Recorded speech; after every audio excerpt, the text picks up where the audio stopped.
Assalamualaikum dan salam sejahtera. Anda bersama saya Nina Rozman dan ini Niaga AWANI. Dalam jam ini kami akan membawakan pelbagai perkembangan terkini niaga, ekonomi, pasaran dan juga perdagangan semasa untuk anda faham bersama ahli panel jemputan selama 1 jam 30 minit. Dan kita akan mulakan dengan topik dasar moneteri di mana mesyuarat jawatan kuasa dasar moneteri yang bermesyuarat 2 hari bermula Selasa dijangka akan mengumumkan penyataan dasar moneteri termasuk kadar dasar semalaman OPR. Antara lain kita ingin melihat apa hala tuju dasar moneteri Malaysia di sebalik pelbagai faktor luaran, terutama krisis geopolitik yang berlaku ketika ini. Jadi sudah bersedia untuk mengulas lebih lanjut mengenai perkara ini. Kita bersama saya di talian adalah Profesor Emeritus Dr. Barjoy Badai, merupakan pakar ekonomi dan pensyarah Pusat Pengajian Siswaza Perniagaan Universiti Tun Abdul Razak. Saya nak ucapkan terima kasih Prof kerana sudi meluangkan masa bersama kami jam pagi ini. Prof, mungkin kita nak lihat pada pandangan Prof, apa mungkin jangkaan pada keputusan MPC BNM hari ini? Akan kekal 3% selepas kali terakhir dinaikkan pada Mei tahun lalu, serta apa faktor yang berkemungkinan menjadi sumbangan kepada keputusan BNM kali ini? Okey, terima kasih Cik Nina. Sebenarnya polisi bank negara sentiasa untuk cuba menjadi bebas dan sentiasa bersedia.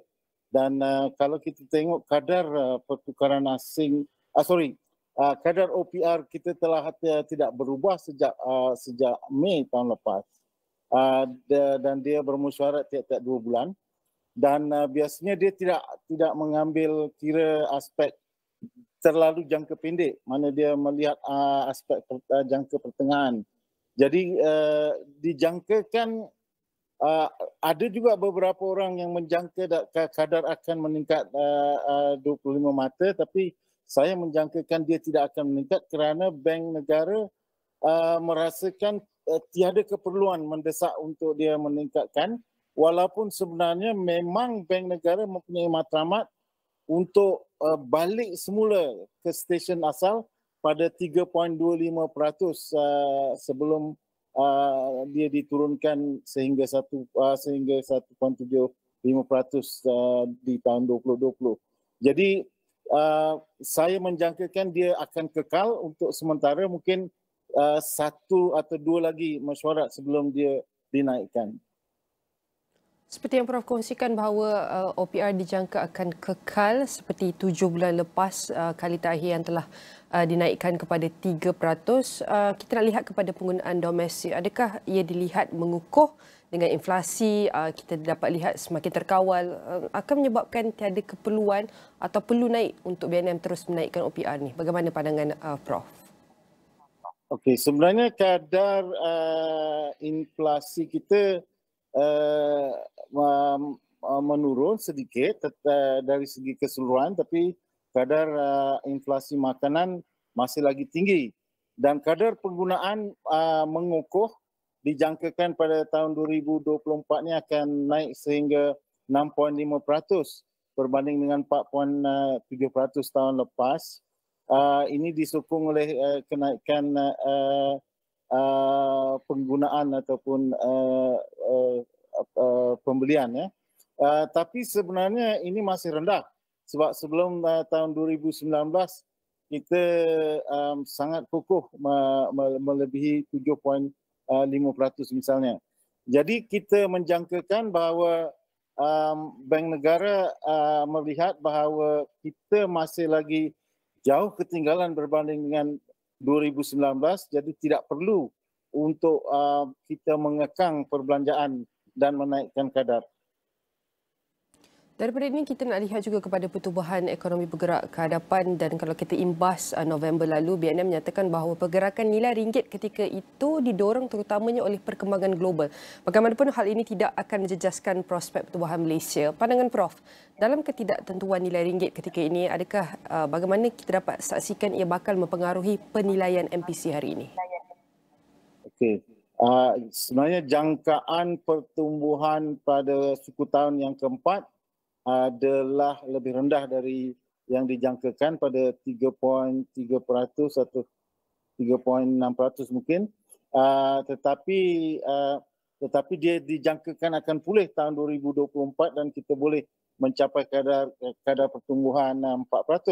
Dan kadar pertukaran asing kita merupakan satu masalah dan ini masalah global yang Bank Negara sendiri mengaku dia tidak boleh melakukan lebih dari apa yang sedia ada kerana kadar ini ditentukan oleh apa yang berlaku di US, apa yang berlaku di China dan juga kelakuan pelabur-pelabur asing khususnya yang melabur dalam bursa Malaysia. Jadi secara keseluruhan kita lihat bahawa Bank Negara tidak akan melakukan tindakan yang lebih drastik seperti yang pernah dilakukannya, seperti dulu dia menghadkan penjualan ringgit di luar negara dan sebagainya. Ini akan menjejaskan kepentingan polisi Malaysia di jangka panjang. Dan Prof, saya nak bawa perbincangan kepada konteks yang lebih luas iaitu di peringkat global. Adakah ahli ekonomi melihat iaitu Amerika Syarikat akan mula mengurangkan kadar faedah mereka terutama mengambil kira di sebalik faktor luaran yang banyak mempengaruhi negara tersebut?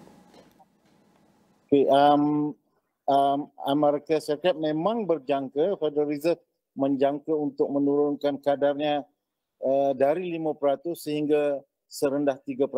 Tetapi nampaknya ini ditangguhkan kerana sesuatu sebab dan seluruh dunia sekarang ini dalam keadaan apa yang dipanggil menunggu, wait and see, kerana mereka nak melihat perkembangan di dalam situasi ekonomi dan situasi politik dunia. Apa yang akan berlaku di Israel, apa yang akan berlaku di Timur Tengah dan sebagainya akan menentukan polisi-polisi ini dan juga apa yang akan berlaku di China kerana kalau kita nampak China sebenarnya ekonomi semakin melemah dan ini menghadapi tekanan yang kuat daripada Amerika dan sekutunya. Jadi kita akan menjangkakan bahawa ringgit juga akan mengalami keadaan yang sama, akan berkeadaan tidak menentu dan kerana pelabur-pelabur dan pengguna menunggu apa yang akan berlaku di seluruh dunia. Dan kadar faedah yang tinggi juga menjadi ancaman utama ekonomi untuk beberapa tahun yang akan datang. Ini adalah menurut Presiden Peterson, Institute for International Economics PIIE, Adam Posen. Menurut beliau, kadar faedah yang tinggi khususnya di Amerika Syarikat akan menjejaskan negara pembangunan. Pandangan doktor kepada perkara ini, adakah kerajaan perlu melakukan sedikit adjustment dari segi polisi fiskal? Okey, sebenarnya kadar OPR di Malaysia sentiasa berada melebihi tahap 3%. Kerana itu dipanggil station dia. Apabila tidak ada keadaan krisis yang berlaku, Bank Negara akan menetapkan kadar pada 3% atau 3.5%. Dan kini kadar kita nampak agak optimum dan kita pernah mengalami kadar yang paling rendah 1.75%. Itu adalah disebabkan krisis dunia yang tidak pernah dialami COVID-19 dan diikuti dengan kegawatan ekonomi. Jadi kita tidak boleh mengharapkan kadar faedah untuk turun semula menjadi 1.75 ataupun 2% mungkin. Kita perlu menjangka bahawa kadar ini akan kekal sekurang-kurangnya pada 3% seperti hari ini. Prof, kalau kita nak lihat juga daripada iaitu perbincangan mengenai iaitu sistem kadar gaji progresif yang akan diberi tumpuan pada tahun ini termasuk juga dengan rasionalisasi subsidi.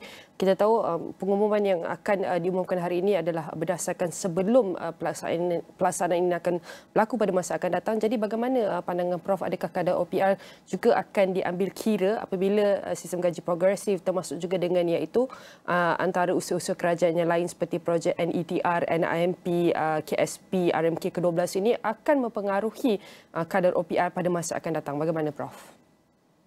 Okey, kadar gaji progresif akan dilaksanakan tetapi jangkaannya dia akan bertumpu kepada sektor industri kecil dan sederhana kerana matlamat kerajaan ialah untuk mewujudkan karet untuk memberi insentif kepada pekerja-pekerja untuk menjalani latihan, meningkatkan kemahiran dan kerana mereka akan diberikan gaji tambahan ataupun kenaikan gaji dalam sistem gaji progresif. Jadi ini tidak dijangka akan menaikkan banyak kuasa beli pengguna dan meningkatkan perbelanjaan. Di masa yang sama, projek-projek besar dalam rancangan perindustrian baru dan juga tenaga baru adalah rancangan yang lebih berjangka pertengahan atau panjang. Jadi kita tidak jangka akan mengubah penggunaan, tapi penggunaan sebenarnya akan lebih dikekang oleh penurunan subsidi dengan subsidi bersasar ke atas petrol dan diesel dan penurunan subsidi tenaga, dan sekarang ni semua orang sedang menunggu apa kemungkinan kenaikan harga air dan ini semuanya akan menyebabkan penggunaan semakin terkekang dan tidak dapat berkembang dengan baik. Dan kerana itu Bank Negara tidak perlu meningkatkan kadar OPR. Adakah mereka akan menurunkan bergantung kepada situasi dunia. Kalau situasi dunia tiba-tiba berubah, kemungkinan mereka akan menurunkan, dan kalau diturunkan, dia akan diturunkan untuk satu tempoh sehingga 2 tahun mungkin. Baik Prof, kalau kita lihat pertumbuhan ekonomi Malaysia dijangka akan tumbuh 4 hingga 5% pada tahun ini, bercakap juga tambah dengan pertumbuhan global yang dijangka akan menjadi perlahan tahun ini. Adakah iaitu faktor-faktor ini akan menyebabkan beberapa dasar fiskal dan dasar monetary perlu dinilai semula, Prof? Ya, kemungkinan kerajaan perlu menilai semula dasar fizikal, dan kini memang sedang dikaji kemungkinan bagaimana nak mewujudkan sumber pendapatan yang lebih kepada kerajaan melalui perubahan cukai. Kerajaan masih menilai tentang kemungkinan memperkenalkan semula GST, kemungkinan memperkenalkan beberapa cukai baru. Sekarang sedang mencuba cukai keuntungan modal dan sebagainya. Tapi saya melihat bahawa secara keseluruhan kerajaan hari ini mempunyai polisi, kalau tidak perlu ditingkatkan cukai, mereka tidak akan meningkatkan cukai. Dan ini polisi untuk memastikan kesejahteraan rakyat, saya rasa. Baik, Prof, mungkin soalan terakhir saya untuk lihat apakah nasihat ataupun cadangan daripada Prof untuk rakyat ataupun sektor-sektor industri-industri tertentu dalam mendepani ketidaktentuan ekonomi bergerak ke hadapan. Okay, saya merasakan bahawa 2 sektor yang perlu kita pacu, dan ini tidak merupakan sektor yang bersedia. Ini kita panggil di low hanging fruit, ialah sektor pelancongan. Sektor pelancongan sudah mula pulih dan ini menjangka untuk mencapai tahap kemasukan pelancong sehingga 35 juta tahun ini. Tapi di masa yang sama, sektor pelancongan kita mengalami masalah kerana pelancong-pelancong dalam negara sendiri merasakan bahawa sektor pelancongan kita tidak menarik.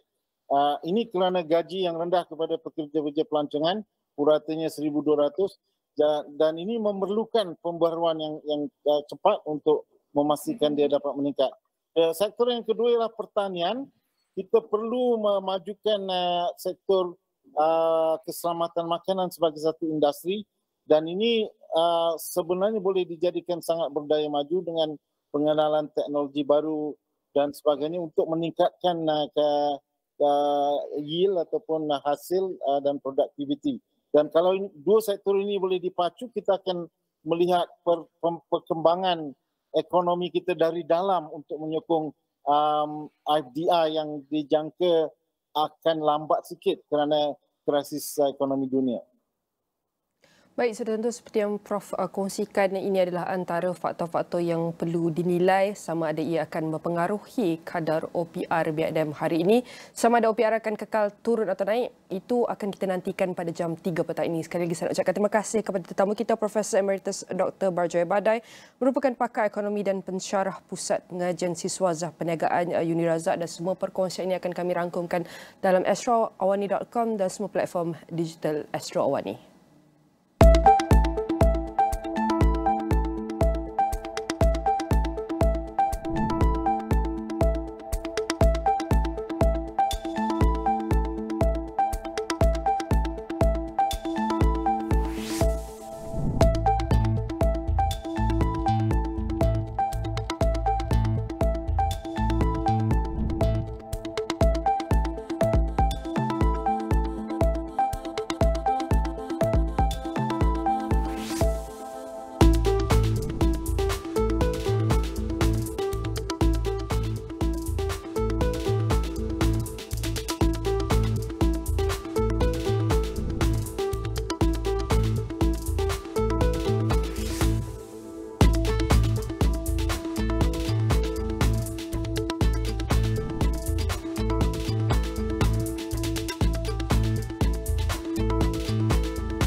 Bercakap berkenaan dasar monetary, Bank of Japan mengekalkan tetapan moneterinya pada Selasa seiring langkah meluaskan penilaian keputusan pembuat dasar.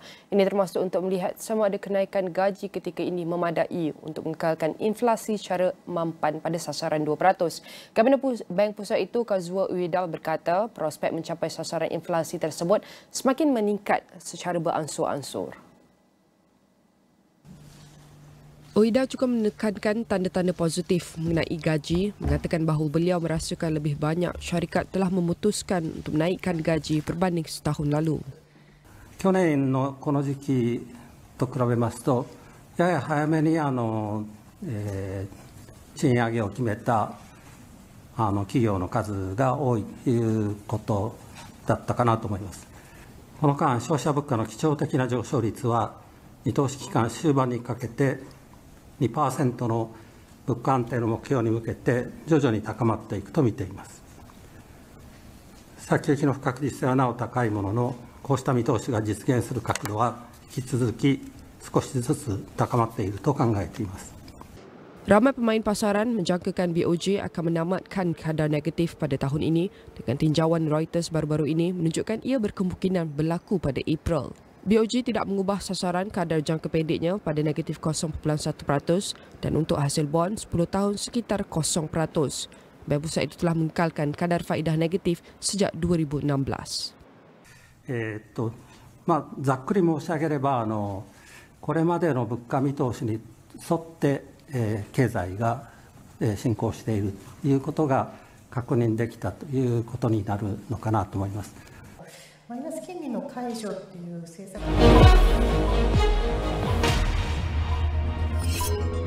M Investment Bank Research menjangkakan tiada pertambahan jumlah penyewaan bagi UOA Real Estate Investment Trust UOA REIT kesan daripada lebihan bekalan ruang pejabat berterusan.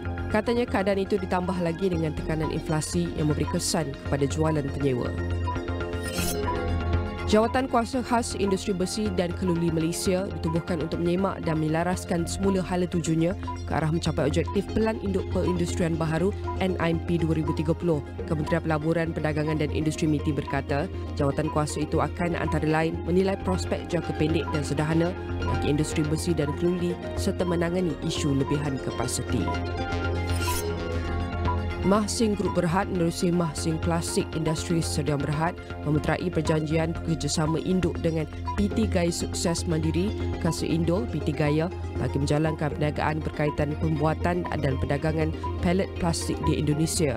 Usaha sama itu perlu dilakukan menerusi pembentukan syarikat kerjasama JV dengan MPC Plastic Industries akan memegang 70% pegangan saham manakala baki 30% dipegang PT Gaya.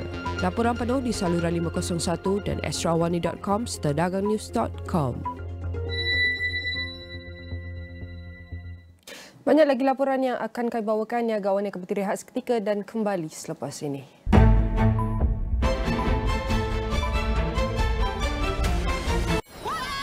This Lunar New Year, Astro brings you endless entertainment. Happiness goes a long, long way for the entire family. 都係財星嚟嘅。With great local shows 陪大家迎春接福。 to fill you with excitement. Catch original series, Ready? Always. exciting movies. 很有趣。 Join stars and celebs. Merci. And your favorite heroes. For great times that go a long, long way. Festive fields with the best of New Year shows. Every day is an auspicious day. Enjoy our complimentary Long Long Fun channel with family and friends. Shared moments bring us closer. 很精彩。 Astro wishes you happiness that goes a long, long way. Mengumumkan tawaran kencang untuk mak, ayah, ada maklum dan ramai lagi. Tawaran istimewa untuk pelanggan Astro yang setia. Dapatkan 500 Mbps hanya RM90 sebulan. Dengan router Wi-Fi 6 yang pantas. Dapatkan Astro Fiber 500 Mbps hanya RM90 sebulan hari ini.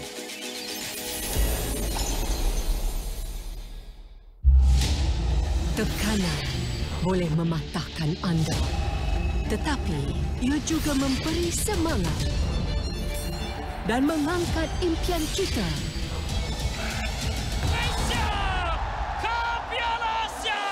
Keberanian adalah anugerah dalam menghadapi tekanan dan kita akan buktikannya. Piala Asia Qatar 2023, kesemua 51 perlawanan secara langsung di Astro.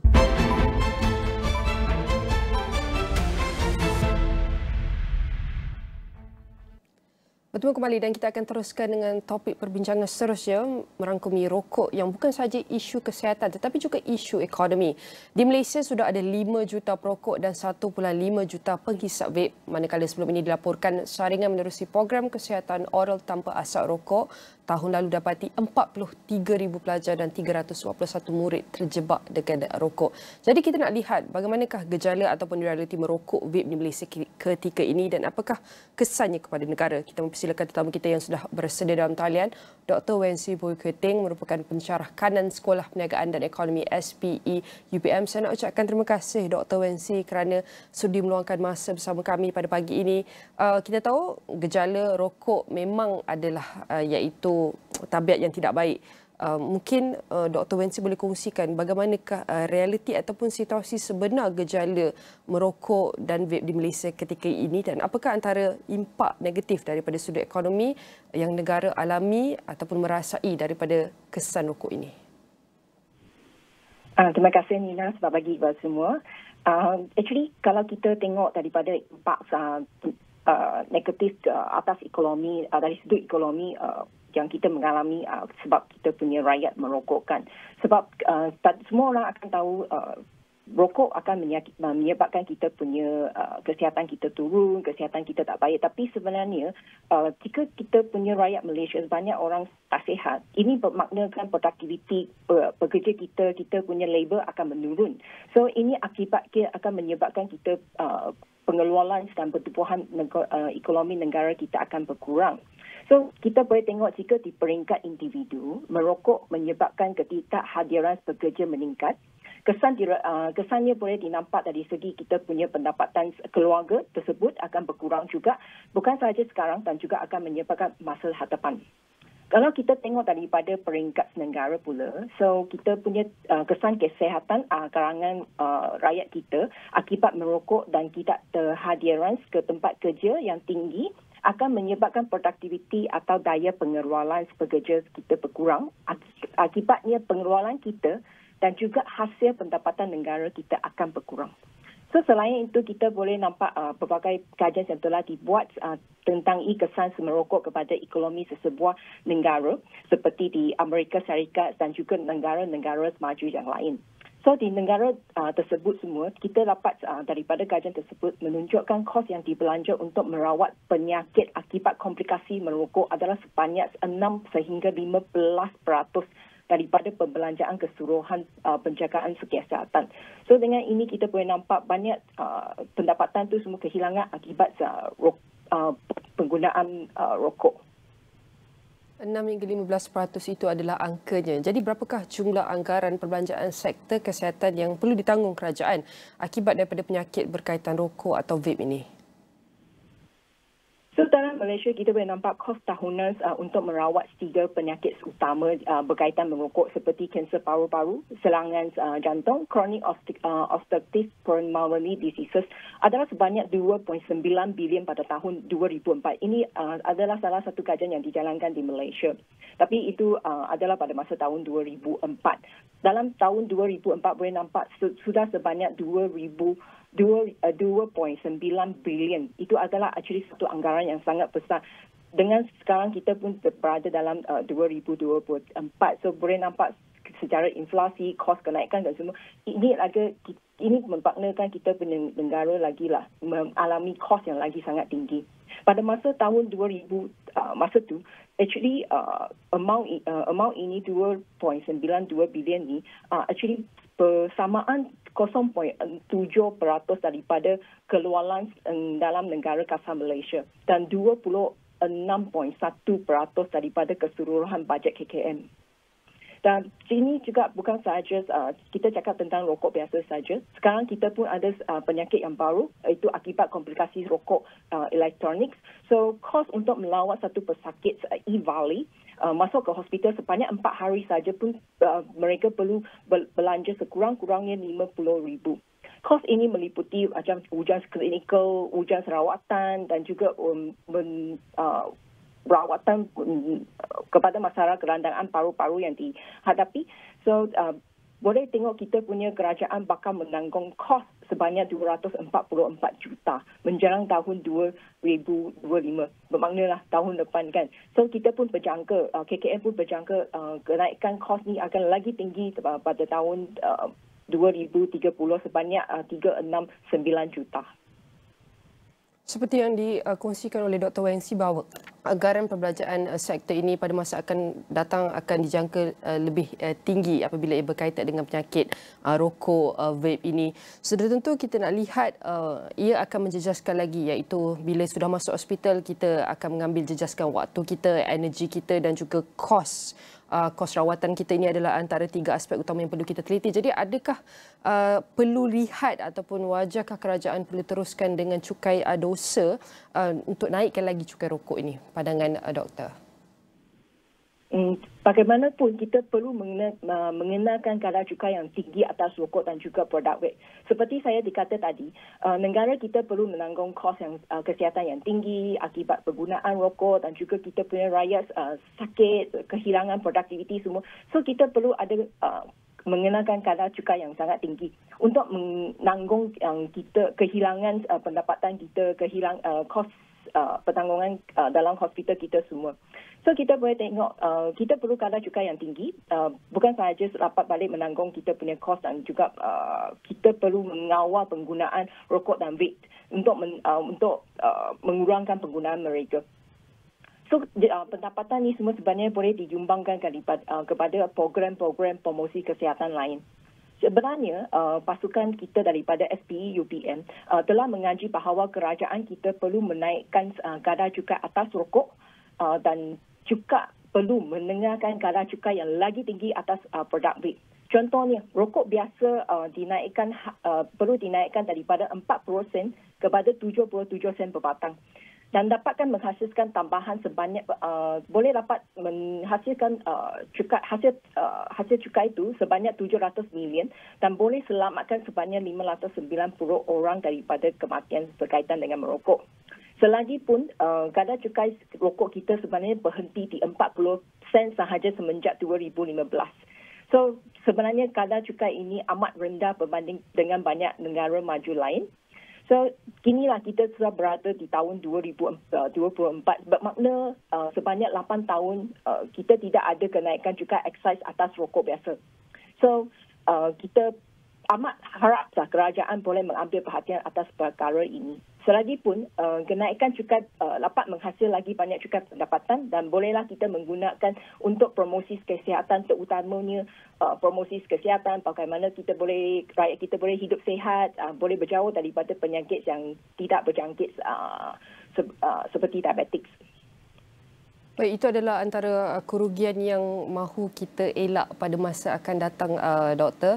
Jadi, Doktor, kepada seseorang atau individu perokok yang tidak berhenti merokok untuk tempoh yang lama sudah menjadi iaitu habit mereka, apakah antara kos-kos yang perlu dia tahu di masa akan datang? Apakah yang akan ditanggungnya daripada from the smallest to the biggest scales effect daripada tabiat merokok ini? So kita boleh tengok anggaran kos daripada KKM lah. Ya, mereka kita telah mengajikan bahawa seseorang pesakit ditanggung untuk penyakit akibat komplikasi merokok adalah sebanyak 58,000. Manakala kos untuk komplikasi penyakit E-Valley adalah sebanyak 50,000. Ini saja tentang penyakit sahaja. Kita tak kira lagi kalau kita kira perokok yang menghisap rokok konvensional yang biasa secara purata 20 batang rokok sehari yang heavy smoker. Mereka belanja lebih kurang RM12 sehari. Dalam masa seminggu kita boleh kira diorang akan belanja sebanyak RM84 dan lebih kurang 4,000 setahun. So akibatnya boleh kira dalam tempoh 20 tahun tu dia akan belanja sebanyak 80,000. So angka ini adalah amount yang sangat besar. Ini hanya rokok biasa. Kalau kita tengok dari segi vape, rokok elektronik. So purata kos yang mereka membeli seperatin rokok elektronik adalah sebanyak 130 lebih untuk setiap peratin. According to kita ada satu national survey yang dikondak dalam 2016. So purata harga tercair untuk rokok elektronik pun lebih kurang seminggu mereka perlu belanja sebanyak RM30. So jadikan untuk sebulan sebanyak 120 dibelanjakan untuk membeli cecair elektronik. So dalam kita tengok jangka panjang, so boleh nampak selama tempoh 20 tahun mereka akan belanja pun berpuluh ribu, lebih kurang 30,000 juga. So kita boleh lihat kalau duit ini mereka berhenti merokok, duit ini actually boleh mereka menggunakan untuk lagi berlangsung, membagikan taraf kehidupan mereka, keperluan asas mereka, belilah benda-benda yang lagi keperluan selain daripada untuk sahaja untuk mempenuhikan kepuasan mereka sendiri. Akibatnya kita pun perlu tahu rokok dengan vape sebenarnya tidak akan membawa sebarang faedah kepada badan kita, kesihatan kita. So kalau duit ini yang tadi kita cakap sebanyak 80,000, 30,000, 50,000 atas kesihatan, masalah tu semua kalau mereka membelanjakan atas barang dan lagi bermanfaat, inilah lagi baiklah. So kita boleh nampak kos mereka tanggung sebenarnya tinggi dan duit ini sebenarnya boleh mereka menggunakan atas barang-barang atau tempat yang lagi sesuai. Kami tak banyak masa, kami harus hentikan iaitu perbincangan kami di sini. Tapi seperti yang Dr. WNC kalau boleh saya rangkum iaitu gejala merokok ataupun vape ini memang tentu tidak baik, ia akan menjejaskan kesihatan sekaligus memberi ancaman terhadap pertumbuhan ekonomi negara. Oleh itu bergerak ke hadapan kita berharap langkah pencegahan perlu diperkukuhkan lagi agar kita dapat mengurangkan lagi iaitu perbelanjaan sektor perbelanjaan kesihatan yang ditanggung akibat penyakit yang berkaitan dengan rokok. Gerak ke hadapan. Sekali lagi saya nak ucapkan terima kasih kepada Dr. WNC Boy Korting merupakan pensyarah kanan Sekolah Perniagaan dan Ekonomi SPE UPM, dan semua perbincangan ini akan kami rangkumkan dalam astrawani.com dan semua platform media sosial.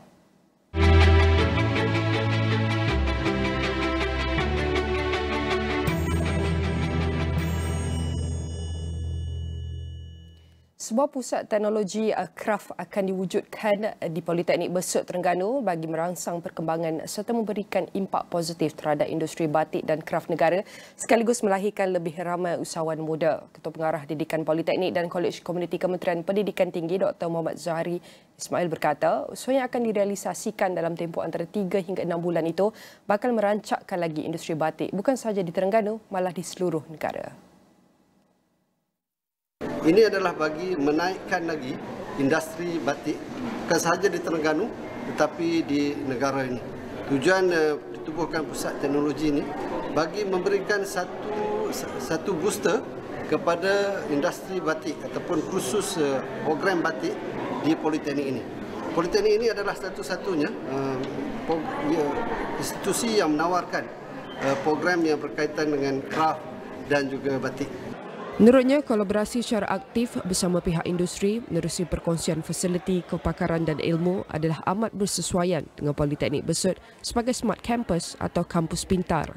Saya yakin dan percaya pelajar-pelajar yang dihasilkan hari ini bukan sahaja dapat menyambungkan pengajian mereka ke peringkat yang lebih tinggi dan satu hari mereka akan menjadi usahawan yang berjaya dengan perkembangan industri batik yang ada di negara ini, dan kita pihak institusi sentiasa menyokong penuh agenda untuk membangunkan ataupun memantapkan industri batik negara.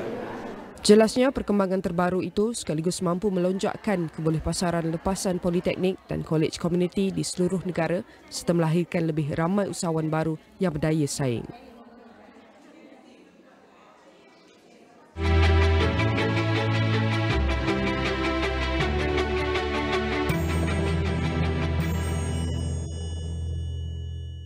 Syarikat Peringkat Pertengahan MTC tempatan yang mengambil bahagian dalam program pembangunan syarikat-syarikat pertengahan MTCDP, Perbadanan Pembangunan Perdagangan Luar Malaysia Matret, telah mencapai pertumbuhan ekspor yang ketara pada 2022. Pengurusi Matret, Datuk Seri Rizal Nina berkata, laporan penjejakan impar MTCDP menunjukkan bahawa MTC ini telah memperoleh hasil tahunan terkumpul sebanyak RM33.90 bilion pada 2022 dengan 61% atau RM20.90 bilion dijana melalui ekspor.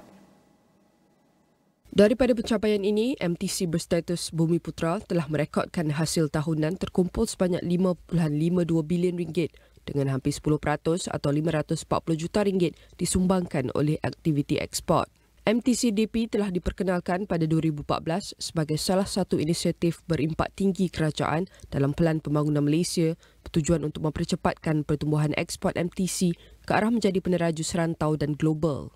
Rizal berkata tahun ini MTCDP akan mencapai tahun ke-10 pelaksanaannya dan buat pertama kali kohort baharu ini bukan sahaja akan disertai oleh peserta dalam kalangan MTC, malah keutamaan juga diberikan kepada perusahaan sederhana berprestasi tinggi yang terlibat secara aktif dalam ekspor.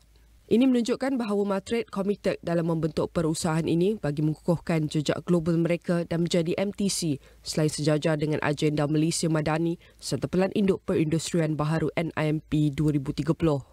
Menurut kenyataan Matret, MTCDP telah memainkan peranan penting dalam memperkasa termasuk membimbing 323 MTC merentasi pelbagai sektor menyediakan intervensi yang disesuaikan bagi meningkatkan produktiviti ekspor. Timbalan Pengarah Unit Peringkat Pertengahan Muhammad Syarul Miza Zakaria berkata, Matret akan terus membantu MTC untuk meningkatkan aktiviti ekspor mereka melalui MTCDP. Setelah melengkapkan program selama 9 bulan, MTC ini akan dapat mencapai 2 matlamat teras program itu, iaitu untuk meningkatkan ekspor mereka dan menebusi pasaran baharu, katanya kepada pemberita. Industri minyak sawit Malaysia dijangka menjana pendapatan RM4 bilion jika separuh daripada 40,000 pekerja asing yang dinyatakan diperlukan sektor itu diberikan kerja-kerja penuaian.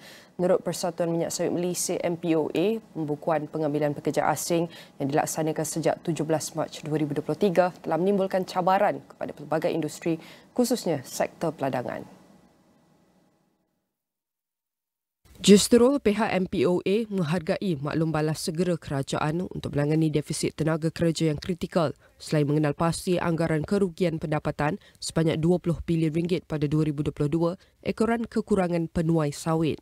MPOA memaklumkan defisit itu berterusan sehingga 2023 dan mengakibatkan peningkatan pengeluaran tandan buah segar TBS atau minyak sawit mentah MSM yang kecil tahun ke tahun selepas pandemik COVID-19. Kemasukan 40,000 pekerja ke dalam sektor peladangan mempunyai potensi ekonomi yang besar berdasarkan andaian bahawa separuh daripada mereka diperuntukkan untuk kerja-kerja menuai membentuk tenaga kerja 20,000 penuai, maka terdapat peluang untuk kesan ekonomi yang besar. Mengambil kira kecekapan, setiap penuai mengutip 1 tan BTS sehari selama 260 hari bekerja setahun dan dengan harga BTS masa pada RM750 satu tan, potensi BTS yang diperoleh berjumlah 5.2 juta tan ini membawa kepada pendapatan yang mengejutkan iaitu hampir RM4 bilion. MPOA menegaskan bahawa ahlinya berpandukan garis panduan pengambilan bertanggungjawab yang diperkenalkan pada 2023 untuk memastikan tempat tinggal yang kondusif dan kebajikan pekerja asing semasa proses pengambilan pekerja. Garis panduan itu merupakan komponen penting dalam piagam pekerjaan bertanggungjawab MPOA yang dikeluarkan pada 2022 yang menekankan amalan pengambilan pekerja beretika dan kesejahteraan tenaga kerja. Baik, sekian sahaja Niaga Awani pada kali ini. Saya Nina Rozman. Salam hormat.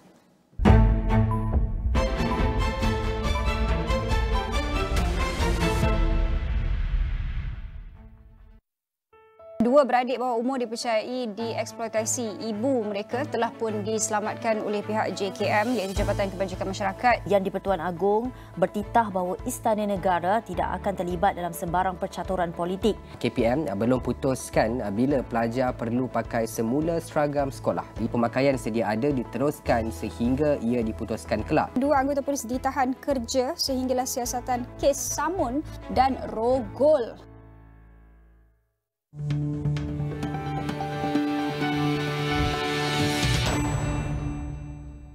Excellent. Thank you very much for coming this afternoon.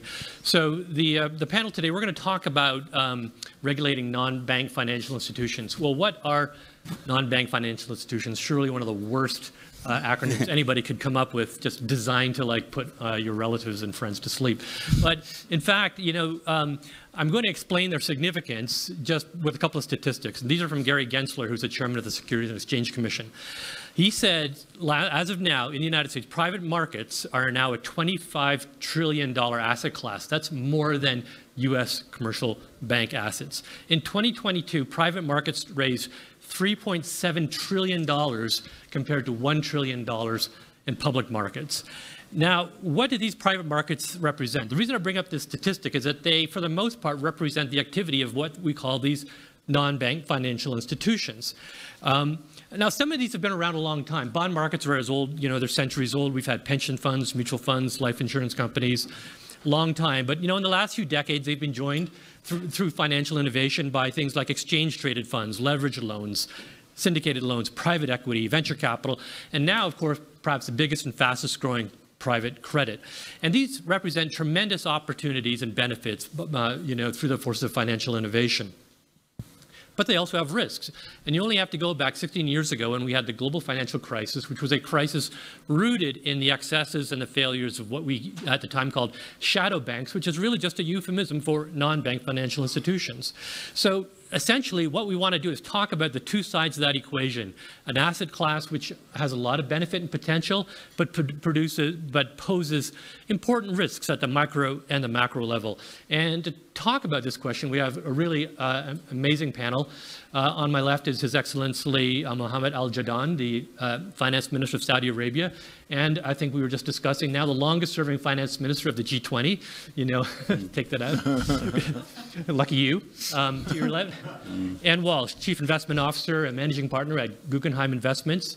Evan Siddell of the Alberta Investment Management Company, fellow Canadian like me, and you know, knowing Canada, I guess we can call the Alberta Fund basically a sovereign wealth fund, right, Evan? Yeah, that's right, actually. Yeah. We do run part of a sovereign wealth fund, yeah. Yeah, that's right. And on the far left, Steve Tannenbaum, who's the founder of Golden Tree Asset Management, one of the biggest players in this space. So people very well equipped to talk about this.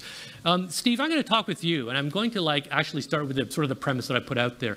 15 years ago, I was as a reporter writing about the collapse of non-bank financial institutions, left, right, and center, the bailouts that were necessary, never again, financial crisis.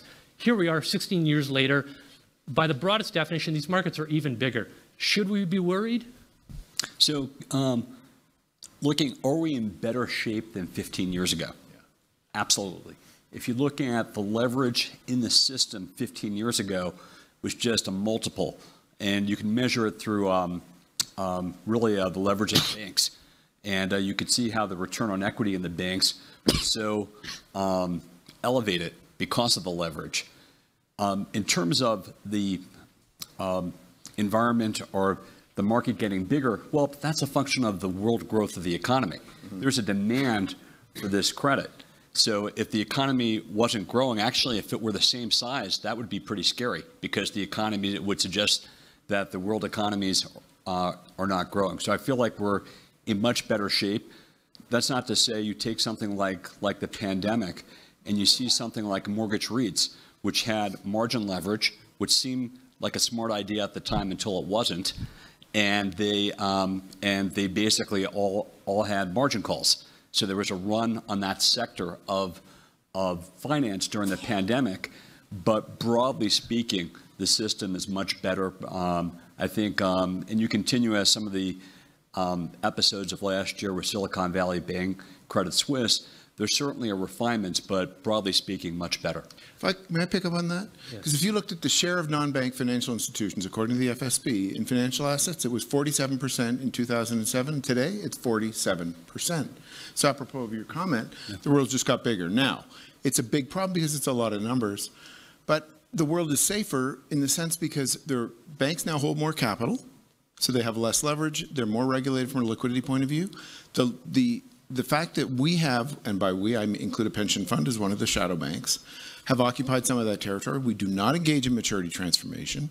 We do track our liquidity, and we have far less leverage than a bank, which would be 24 to 25 to 1. Inherently, the world is a safer place. That's an intended consequence, I think, of the capital regulations imposed on banks, that activity went into the so-called shadow banking sector. To just add to what Eric said, it's a broad topic, is probably in 2007, there was a heads I win and tails you lose kind of setup.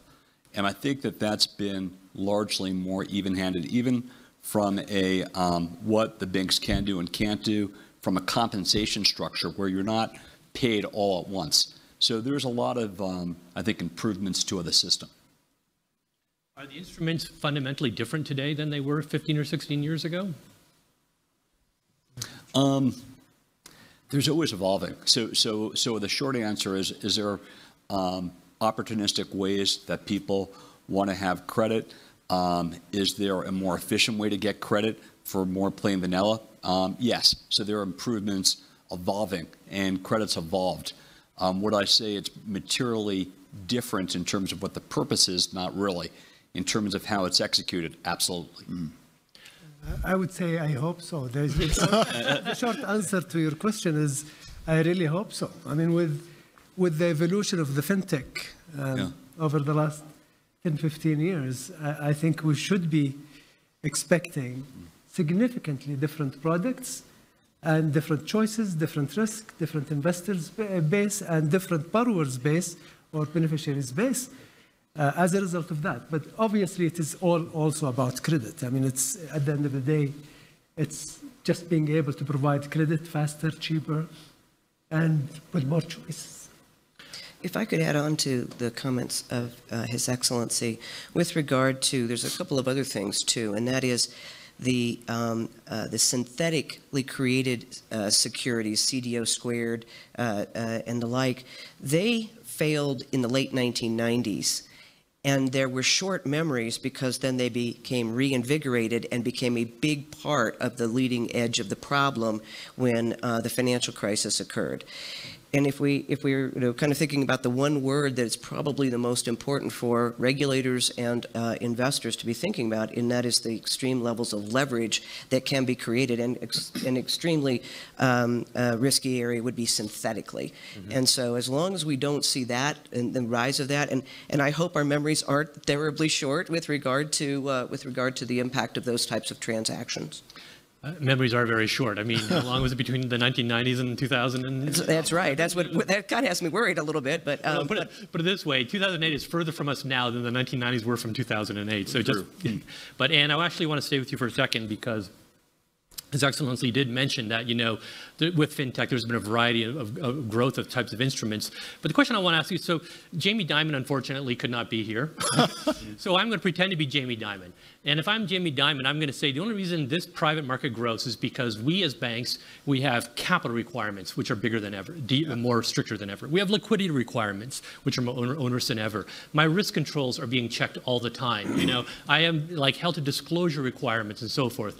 And plus, I get called before Congress every 6 months and get, the stuffing beaten out of me, right? Yeah. That's why your market has grown, because it's an arbitrage play. You don't bear any of those costs. What's the answer to that?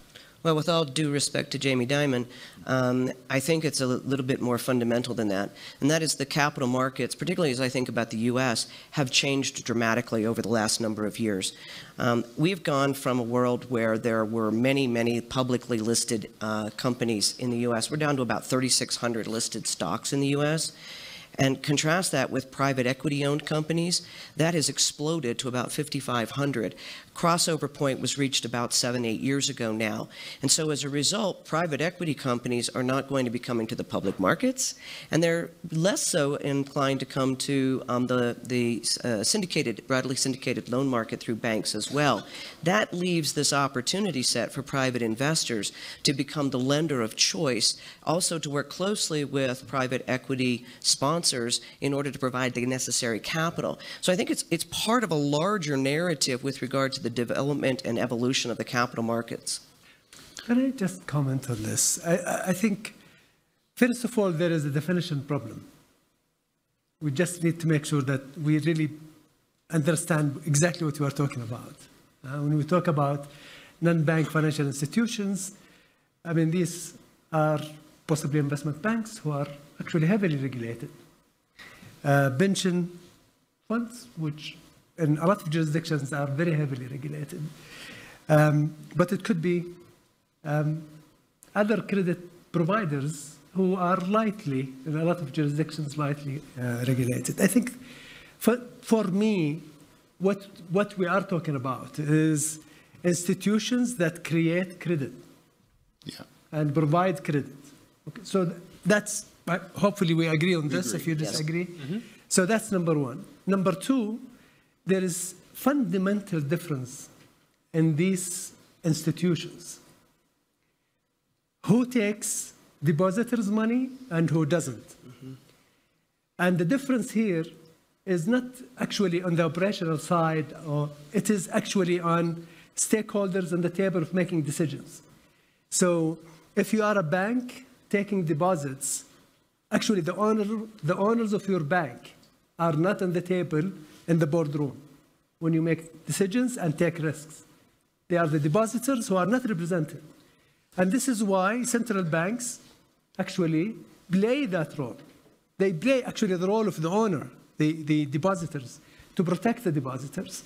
So that's why we get used over decades and possibly even hundreds of years of central banks focusing on deposit takers, regulating them heavily to make sure that the money of the depositors are not put in undue risk.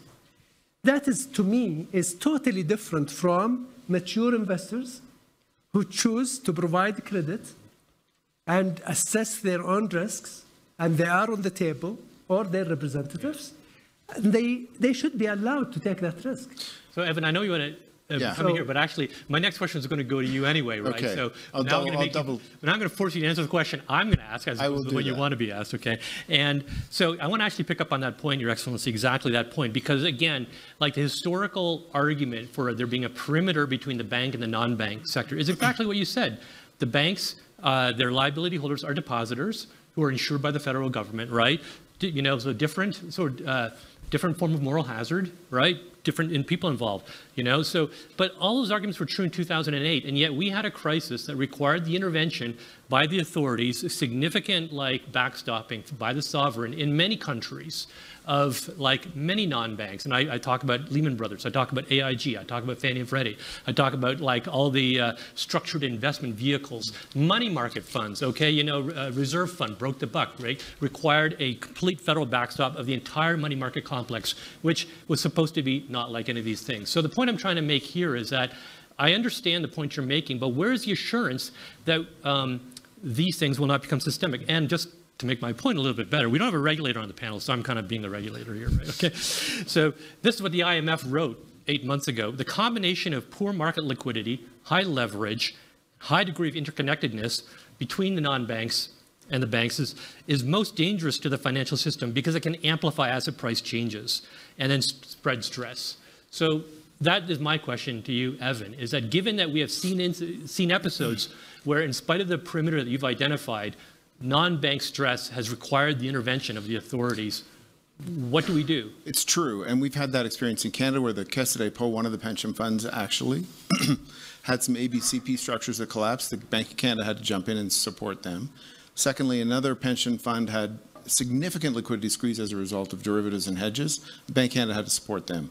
So what we've done as an industry is we're now self-regulating, and this is not going to be an appealing answer to this crowd, but self-regulating our own liquidity. We do a stressed liquidity coverage ratio, as banks do, because the end of liquidity for a pension fund is disastrous. We don't have a leverage problem, but we may indeed, so we don't have a solvency problem. We may indeed have a liquidity problem, and we report to the Bank of Canada on a formal basis that way. That's just, but the problem with shadow banks is it's not a monolithic solution. As His Excellency said, there's a different social contract with banks, and you said this, Greg, different social contract with banks that have deposit insurance and access to the central bank than people like us who don't, unless we're given it. And as a result, it's a little rich of Jamie, this is my point, to talk about regulatory arbitrage when that's exactly what he was engaging in. He was engaging in a too big to fail arbitrage that he'd get backstopped, and the moral hazard supporting that is what we've tried to move out of the system. If market discipline is regulating the markets, that's a good place to start, not a bad place to start. I'd also add, just with the IMF, of course the banks are going to be working with whoever to facilitate transactions. So that's kind of an evergreen.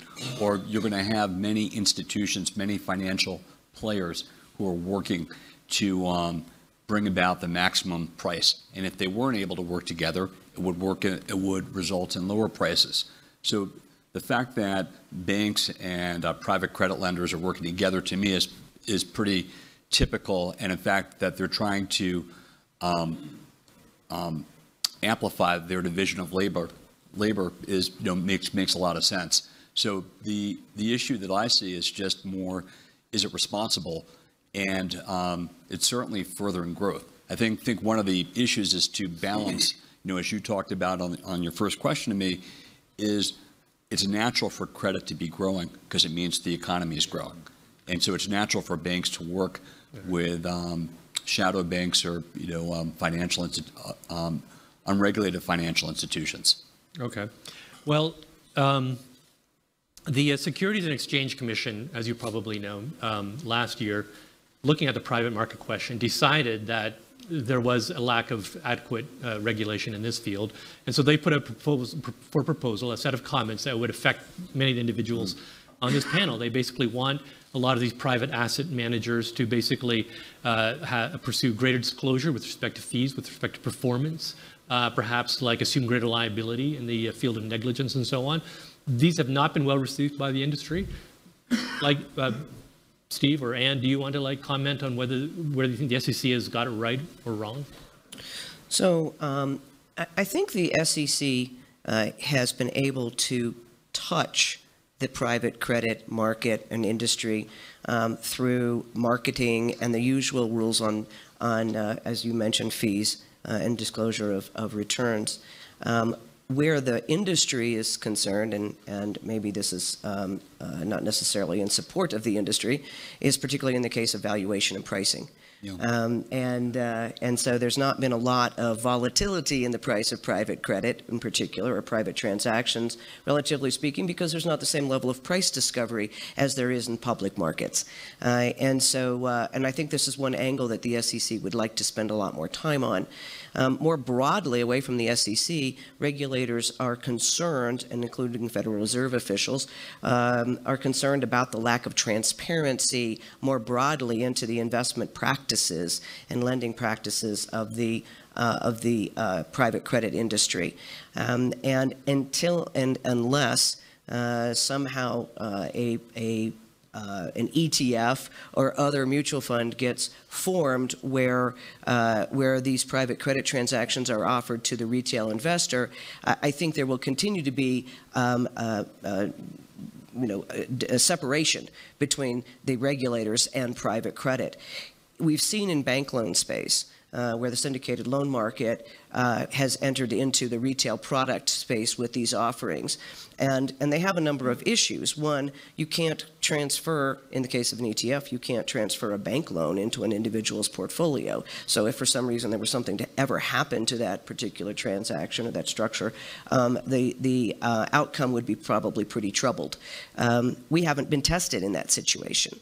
And so private credit, as long as it doesn't end up somehow trying to attract the individual investor as a participant, I think can continue to argue that they do not need to be regulated in the same way.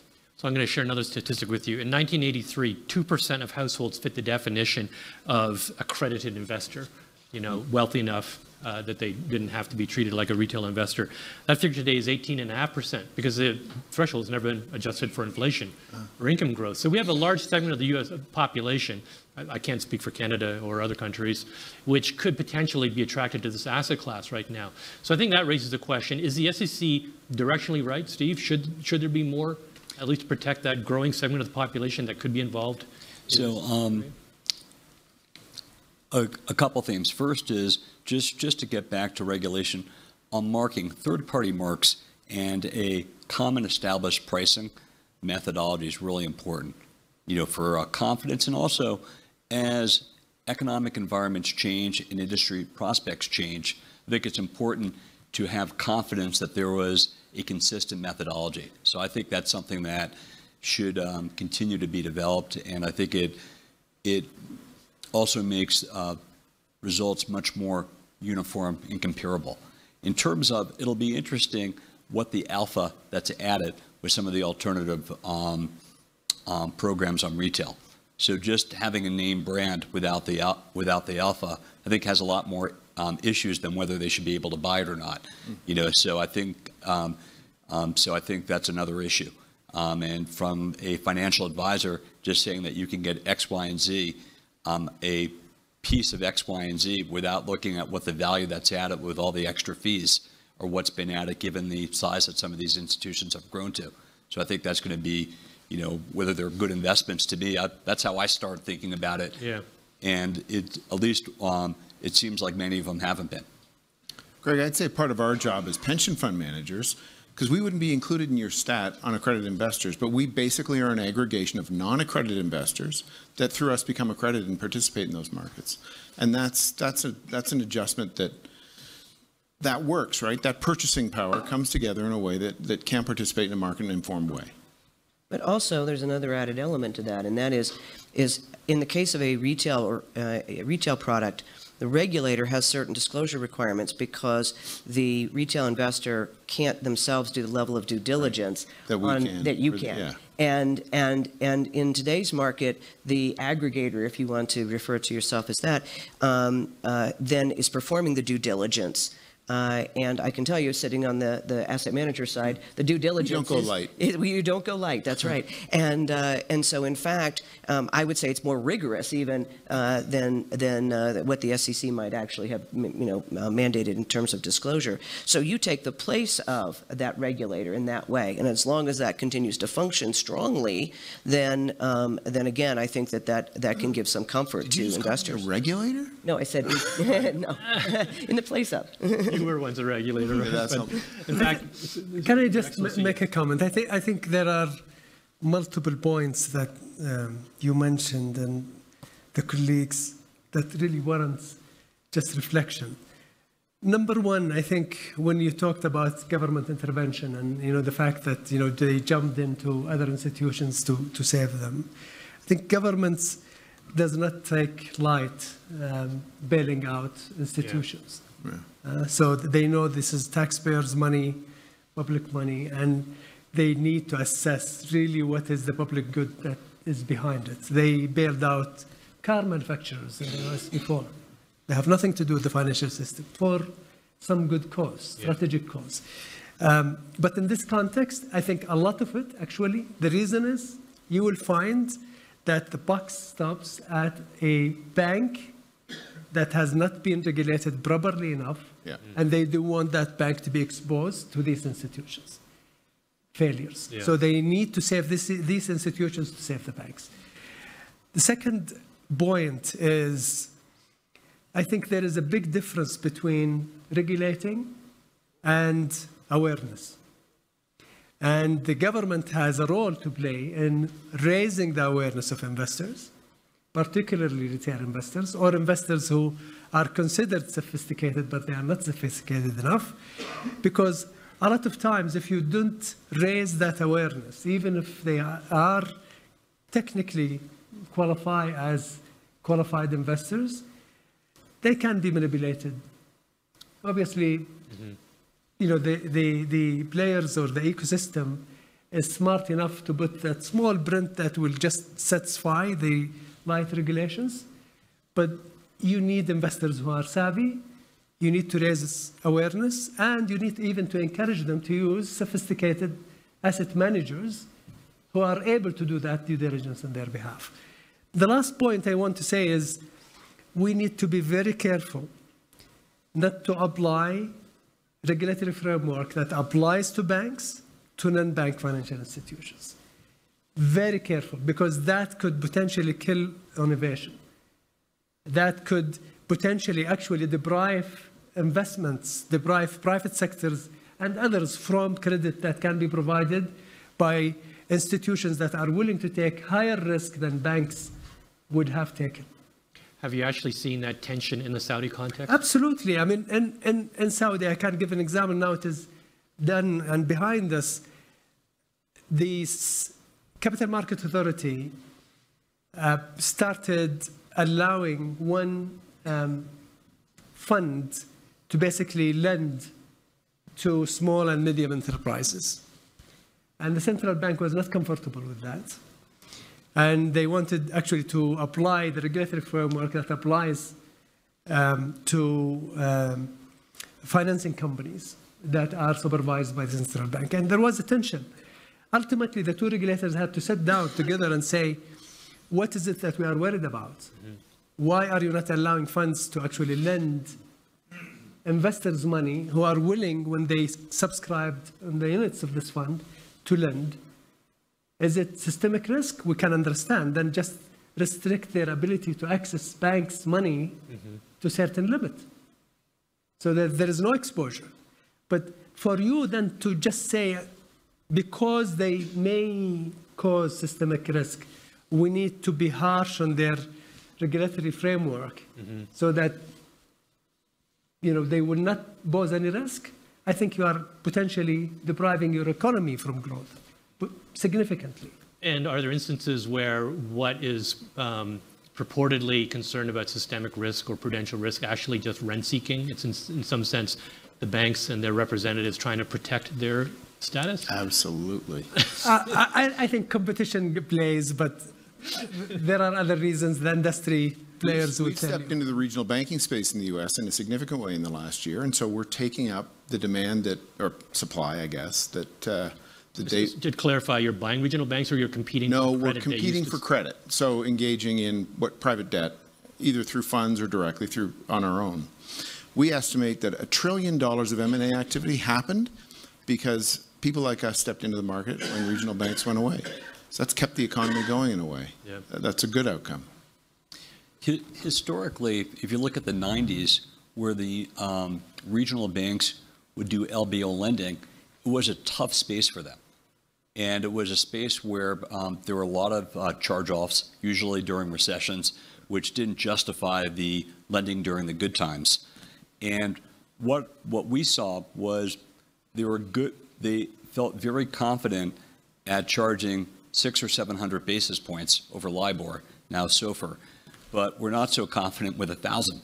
So pricing was also tough historically, I found, for regional banks, particularly at the wider level. You know, for us, a basic thesis would be, what's the risk-adjusted spread? So basically, what's your gross yield minus expected default, accounting for the volatility of outcome. Yeah. And that's not necessarily what it seemed like they were broadly speaking at in the 90s and early 2000s, how they operated. And as a result, people who are more confident taking that approach took a lot of market share. Are you saying that basically for their own institutional reasons, there were certain credits that they simply would not lend to because their default probabilities were too high, even in a scenario where the risk-adjusted return was appropriate? Actually, I would just add something to that, and they weren't terribly confident about which ones those were. Okay. And that created the opportunity. So you're saying basically the private credit market fills a gap that literally would not exist, at least in the U.S. context, absent. Absolutely. Well, and I think to add on to that, especially in the periods of time that you're speaking of as well, those are periods of time when capital gets rationed. And banks are more likely to ration capital, relatively speaking, because they have little of it to allocate, and they are very much pro-cyclical in terms of their risk management. And so as a result, private credit does step in those particular situations. We're certainly seeing it today. And I think that's the point you're making, Evan, about the last year, where you stepped into a space in a context where these mid-sized regionals were pulling back. That's right.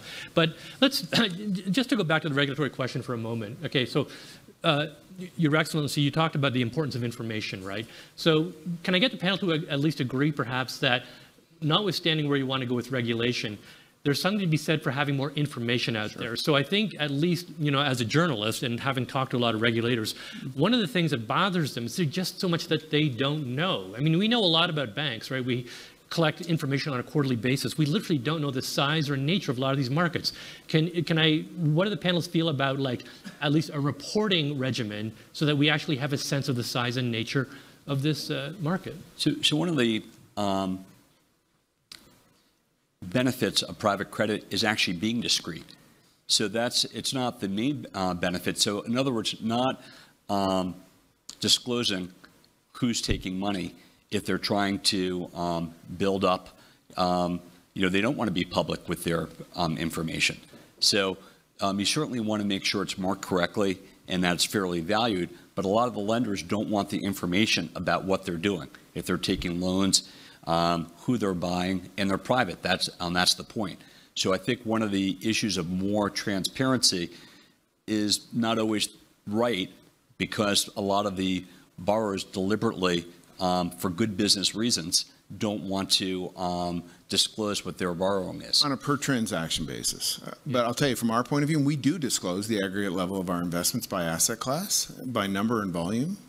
We do not, and it's not, by agreement, we don't disclose discrete investments, which I think is what you're talking about. Exactly. Banks don't disclose anyway. Pardon? I mean, banks don't disclose specifics. Right. I mean, I guess I'm not thinking about like name-by-name disclosure, but like anonymized information that can be aggregated up so that at least on a system-wide basis we have a sense of, you know, the nature of this market and its size. I think, if I may, I think regulating this industry smartly is necessary to avoid systemic risks and to maintain financial stability.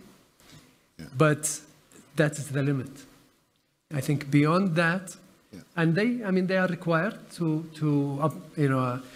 comply with US GAAP or IFRS accounting principles, and if they are public companies, they will need to publish. If they are not public, they will need to send reports to their investors. But I think we need just to make sure that we smartly regulate them, but we don't, go beyond that to intrude into their business, because that could potentially jeopardize productivity, innovation, and potentially deprive credit going to industries and individuals and businesses that need it, that they cannot get it from banks. So even if we don't believe that there's a radically new regulatory regime that's necessary, do we think that there might still be nonetheless risks out there in the market right now? You observe this market on a daily, weekly basis. What do you think? What are the hazards that might be out there with respect to pricing, with respect to leverage, with respect to quality, and so on? Are there going to be sort of blow-ups somewhere down the line that we need to watch for? Who's going to say no to that? I mean, the problems in the system are largely interconnectedness to institutions that are subject to runs. Banks, some other non-bank financial institutions are subject to runs, open-ended funds, for example, without gates. Broker-dealers can be too if they're financing the repo market, because the repo market is a runnable market. Attending to the level of interconnectedness of my activity, for example, and the banking system is an important thing for regulators to pay attention to, because we've got to remember 20th century financial was the trigger of the U.S. financial crisis. Not a big institution, a quite small institution. And then there were series of, what's the term? Infection. Contagion. Contagion, that's the word I was looking for. Thank you, Greg, you're the journalist. Contagion in the system that resulted from that and made it much larger than it otherwise needed to be. Yeah, but right now, we've come off a period of tremendous growth in private credit, right? I mean, in credit. It's very large there. And I have been in this business for longer than I care to admit in front of a public audience. And it has that kind of feel like, it's kind of like when you've had so much growth and people have made so much money for so long, there's something, something's going to blow up. You know the old saying, like when the tide goes out, you see who's swimming naked, right? So we've just been through a period of very high interest rates. They're going to be with us for a while. Aren't there things out there that worry you?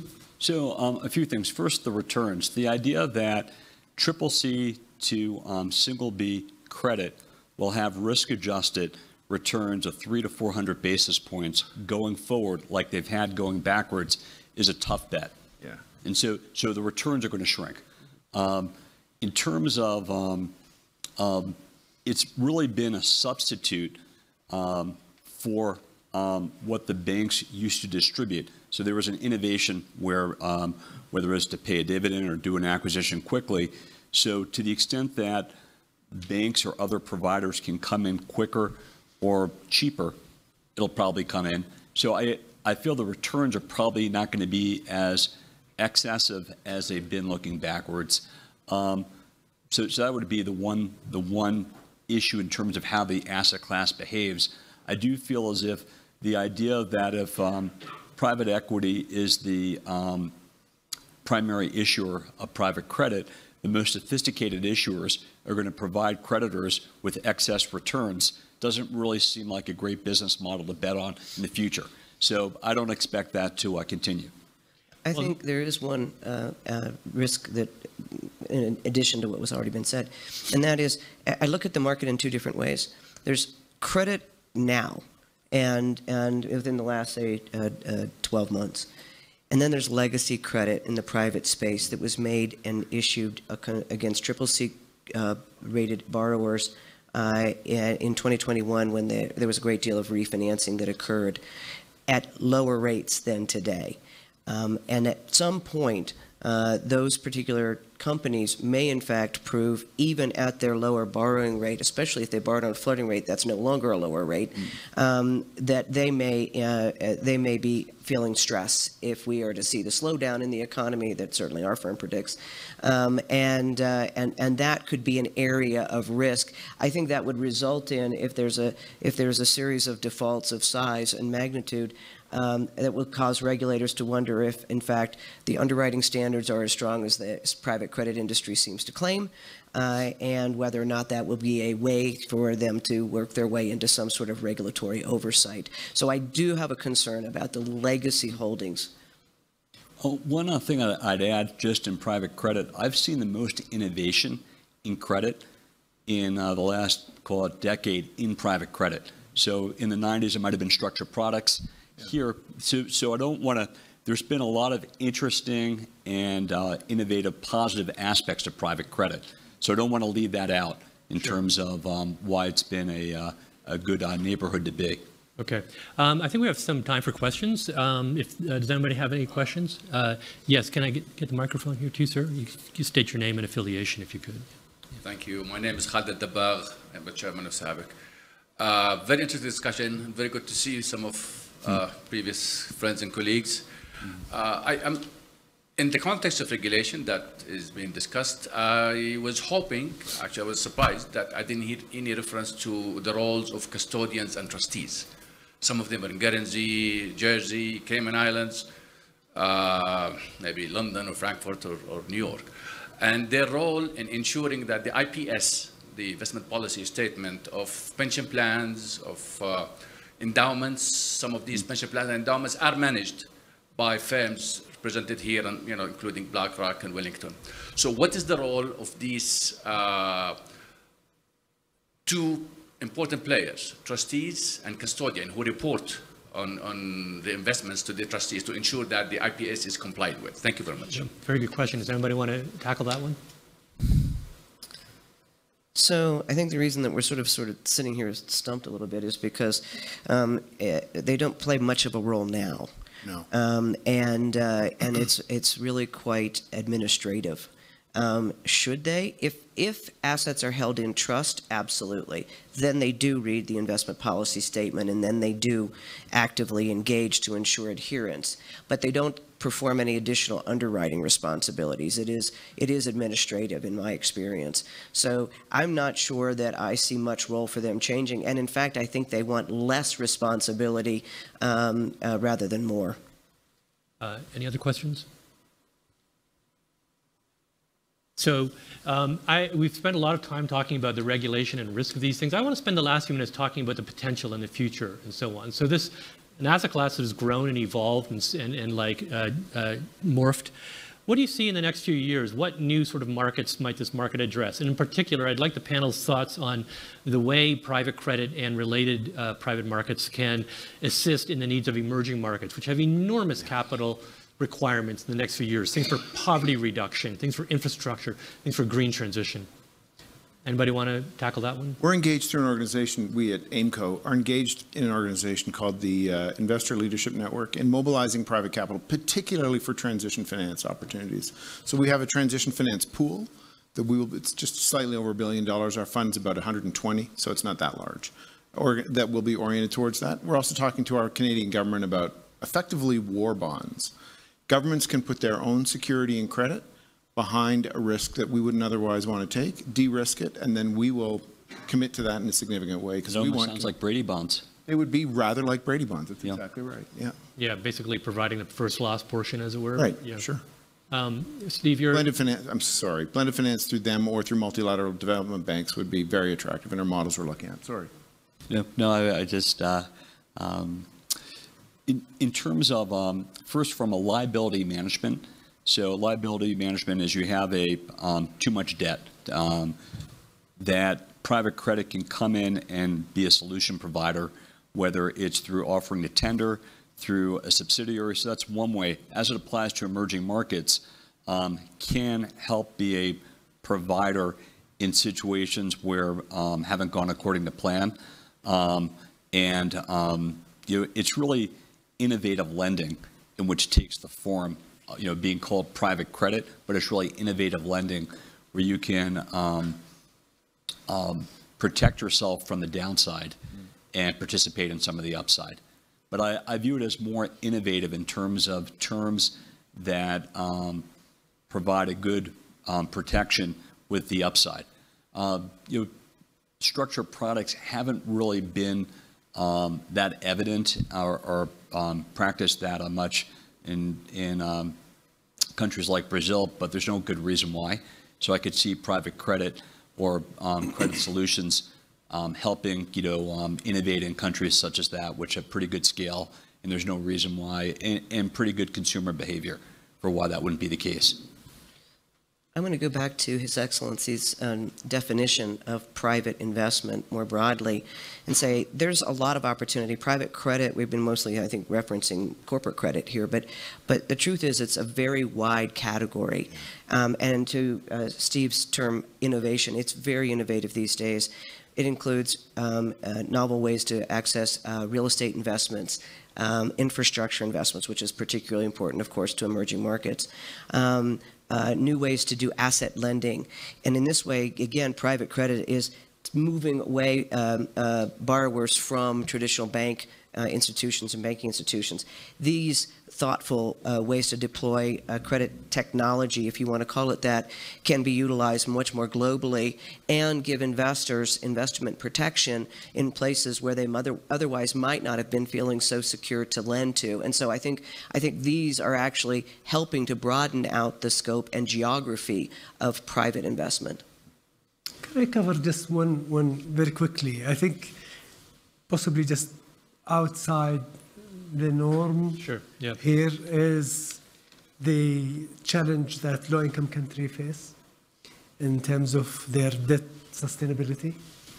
And if you take actually quite large number of these countries, they would be countries who actually have endowments and assets that they just need support to be able to monetize these assets over time, and helping them restructure that debt and under the common framework. Obviously, we need to work with the private side creditors to restructure, but then they also need the help of institutions like our friends here to provide them with the support in conjunction with multilateral development institutions to actually be able to weather the 3 or 5 or 6 years period that they need to develop their own endowments, industries, and whatever. I think there is a lot of room, a lot of opportunities that we can utilize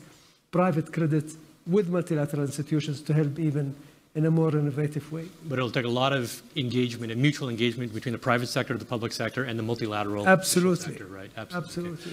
Great conversation. Thank you, everybody. Thanks, for your thoughts. Really enjoyed it. And thank you to the audience for listening. Hope that you found it helpful. Thank you.